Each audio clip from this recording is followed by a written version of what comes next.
एक दिन सती जी देखा मेरी कुछ बहनें आकाश में अपने पतियों के साथ जा रही है। पिताजी ने, दक्ष प्रजापति ने एक यज्ञ किया, तो मेरी सारी बहनें श्रृंगार करके जा रही हैं और सबने आकाश से बोल दिया, सती तुम नहीं चलोगी? सती ने कहा हाँ हाँ मैं भी आती हूं, इनको मनाकर मैं भी आती हूं। सती गई शिव जी के पास, चलो ना, पिताजी ने यज्ञ किया, हम भी चलते हैं, देखो मेरी सारी बहनें पतियों के साथ जा रही हैं। शिव जी ने कहा नहीं सती, तुम्हारे पिता मुझसे द्वेष करते हैं, ऐसे स्थान पर तो मैं नहीं जाऊंगा, बेकार में आयोजन खराब हो जाता है और मैं इसका भागीदार नहीं बनना चाहता। सती ने कहा देखो दोष आपका भी तो है ना, अरे 2 मिनट के लिए खड़े ही हो जाते तो क्या फर्क पड़ता। सब खड़े हो रहे थे, आप भी खड़े हो जाते, दामाद ही तो हो। शिव जी ने कहा सती सच्ची बात कहूं, मैं तो उस समय भगवान की लीला में इतना मग्न था, मेरे को तो होश भी नहीं था कि कौन आया, कौन बैठा, कौन खड़ा हुआ, मेरे को तो पता ही नहीं था। सती जी ने कहा चलो जो हुआ सो हुआ, अब चलते हैं। शिव जी ने कहा नहीं सती, हमको न्योता भी नहीं आया, इनविटेशन नहीं आया। सती ने कहा मैं आपकी बात को खंडित करती हूं, कुछ ऐसे स्थान है जहां पर न्योता की आवश्यकता नहीं पड़ती। कौन से स्थान? बोलते गुरु स्थान। किसी को अपने गुरु स्थान पे जाना पड़े तो उसके लिए निमंत्रण, इनविटेशन की जरूरत नहीं, गुरु स्थान पर कभी भी जाया जा सकता है। दूसरा है कन्या के लिए अपने पिता का घर, उसके लिए पिता को इनविटेशन देने की जरूरत नहीं है, वो पुत्री कभी भी अपने पिता के घर जा सकती है। और पिताजी इतना भारी यज्ञ कर रहे हैं, मैं कन्या हूं उनकी, इनविटेशन की क्या जरूरत है, हम चलेंगे। शिव जी ने कहा ना, मैं तो नहीं जाऊंगा, तुम विचार कर लो। सती ने बोला तो मैं तो जाऊंगी। शिव जी ने कहा तुम्हारी जिद है तो तुम जाओ, लेकिन सावधान होकर जाना। सती तो बड़ा श्रृंगार करने लगी और जब जाकर फिर पूछने लगी चलेंगे? शिव जी ने कहा बोल दिया नहीं जाएंगे। अच्छा मैं चलती हूं। शिव जी ने नंदी से कह दिया जाओ नंदी, तुम ले जाओ और सावधान होके जाना। जानते थे शिव कुछ होगा, जानते थे। सती उस यज्ञ भूमि में आई, सती को देखकर सबने नाक से कुड़ लिया और आंखें घुमा ली। कोई बहन सामने आकर गले नहीं लगा रही। दक्ष प्रजापति ने, पिता ने अपना मुंह घुमा लिया। सती को बड़ा अपमान लगा, अनवांटेड गेस्ट। कैसी स्थिति होती है। तब मां सामने आई, सती का हाथ पकड़ा, आओ बेटी आओ, अच्छे समय पर आई। सती जाकर चारों ओर दृष्टि डाली, सभी देवताओं का स्थान है, शिव का स्थान कहीं नहीं है।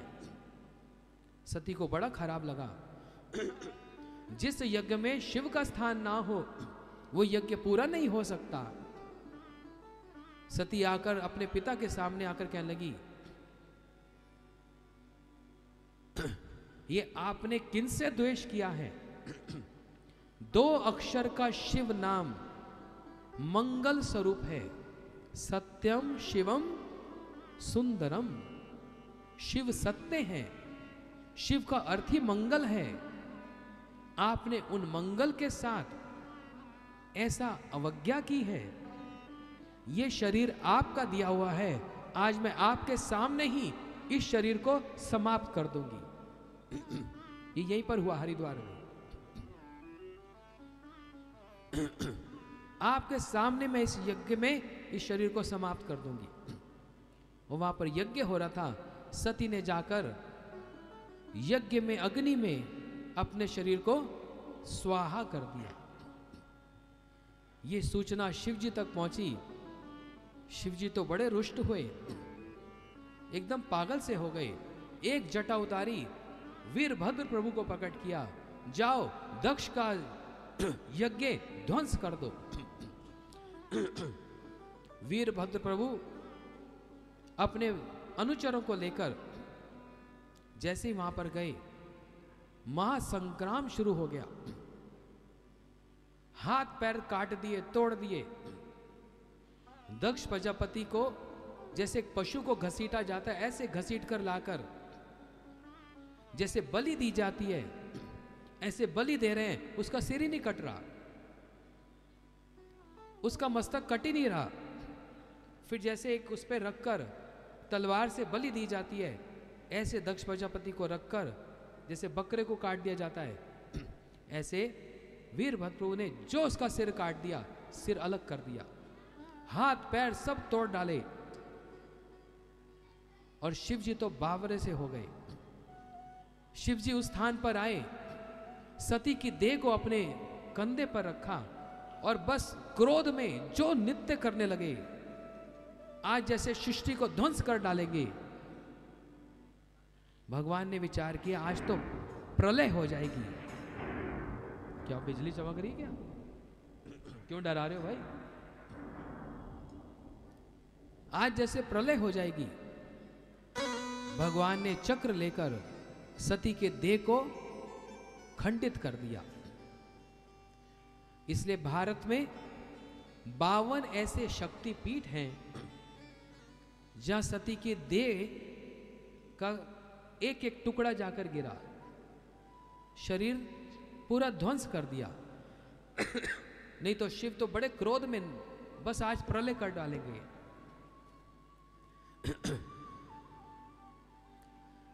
उन सती की जो जीवा वो कहां गिरी? कहां गिरी? कलकत्ता में कालीघाट जीवा। योनि कहां गिरी? वहां असम में कामाख्या देवी। चरण कहां गिरा? वहां कुरुक्षेत्र में। ऐसे 52 शक्तिपीठ है जहां एक एक अंग प्रत्यंग सती जी का गिरा। सारा यज्ञ ध्वंस हो गया।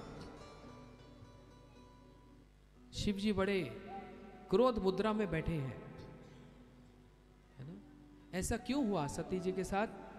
सती जी ने अपने देह को ऐसे त्याग क्यों किया? इसके पीछे कारण क्या? कारण जिस समय राम जी सीता को ढूंढ रहे थे वन में और सीता को रावण उठाकर ले गया, राम जी वृक्षों से पूछ रहे हैं मेरी सीता कहाँ है? हे पृथ्वी मेरी सीता कहाँ गई? हे आकाश मेरी सीता कहाँ है? हे दिशाएं मेरी सीता कहाँ है? रो रहे हैं, पूछ रहे हैं। लक्ष्मण जी आए। लक्ष्मण जी ने कहा भैया मेरे को समझ नहीं आ रहा, आप रो भी रहे हो और मुंह पे मंद मंद मुस्कुरान भी हो रही है।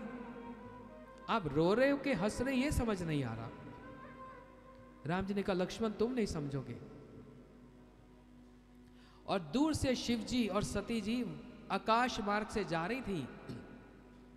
शिव जी ने वाहन को रोका, नीचे उतरे, भूमि पे प्रणाम किया, दूर से राम जी को प्रणाम किया। सती जी ने पूछा आपने किसको प्रणाम किया? शिव जी ने कहा सती ये मेरे प्रभु श्री राम, मैंने इनको प्रणाम किया। सती जी ने कहा ये भगवान है? मैं तो नहीं मानती, ये भगवान है तो इनको नहीं पता कि सीता जी कहां है। अरे मैं एक देवी हूं, मेरे को पता है सीता इस समय लंका में है। ये भगवान है, वृक्षों से पूछ रहे हैं, भूमि से पूछ रहे हैं, आकाश से पूछ रहे हैं, कैसे भगवान है? भगवान तो अंतर्यामी होते हैं। शिव जी हंसे, बोले सती तुम नहीं समझोगी, ये भगवान की एक लीला है, ये भगवान की एक लीला है। सती ने कहा मैं तो तुम्हारे भगवान की परीक्षा करूंगी। शिव जी ने कहा तुम परीक्षा करो, मैं तो चला कैलाश पर। और सती जी ने क्या किया? सीता का वेश धारण कर लिया और सीता का वेश धारण करके राम जी के सामने आके खड़ी हो गई। राम जी वृक्ष से पूछ रहे हे वृक्षो मेरी सीता को देखा? सती जी सामने आ गई। राम जी ने मुंह घुमा लिया। हे पत्तों हे पुष्पों मेरी सीता को देखा? सती जी फिर सामने आ गई। हे पृथ्वी मेरी सीता को देखा? सीता सती जी सामने आ गई। 3-4 बार ऐसा हो गया तो हार के राम जी को कहना ही पड़ा, बोलते देवी महादेव बाबा तो चले गए, तुम यहां क्या कर रही हो, जाओ, हमको परेशान मत करो। सती जी तो घबरा गई, ये कैसे जान गए मैं सती हूं। तो शिव ठीक ही कह रहे थे, प्रभु प्रभु हैं, भगवान हैं। सती जी को तो बड़ी लज्जा लगी, हाय मैंने ये क्या किया, भगवान की परीक्षा करनी चाहिए मैंने। और बात को गोलमोल करके क्योंकि दोष कर दिया ना, गोलमोल करके शिव जी के पास आकर जो बाएं अंग में बैठने लगी। पत्नी कहां बैठती है, कहां बैठती है पत्नी, बाम अंग में, लेफ्ट साइड में जो बैठने लगी। शिव जी ने कहा नहीं सती, यहां नहीं बैठना, सामने बैठो। बोलती सामने क्यों। शिव जी ने कहा क्योंकि सामने होता है माता का स्थान और बाम अंग में होता है पत्नी का स्थान। तुमने मेरी माता सीता जी का वेश धारण कर लिया था ना, और मेरे प्रभु की परीक्षा की ना, आज से तुम मेरी माता हो, मेरी पत्नी नहीं हो। सती जी ने अपने कान बंद कर लिए। ये क्या कह रहे हैं आप, मैं आपकी अर्धांगिनी, आपकी पत्नी नहीं, आज से तुम मेरी माता हो, इसलिए सामने बैठो। बस उसी दिन सती जी ने ये जान लिया, अब शिव मेरे को कभी स्वीकार नहीं करेंगे। यही कारण था सती जी ने अपने देह को अग्नि में त्याग कर दिया कि अब मेरे को ये शिव स्वीकार नहीं करेंगे।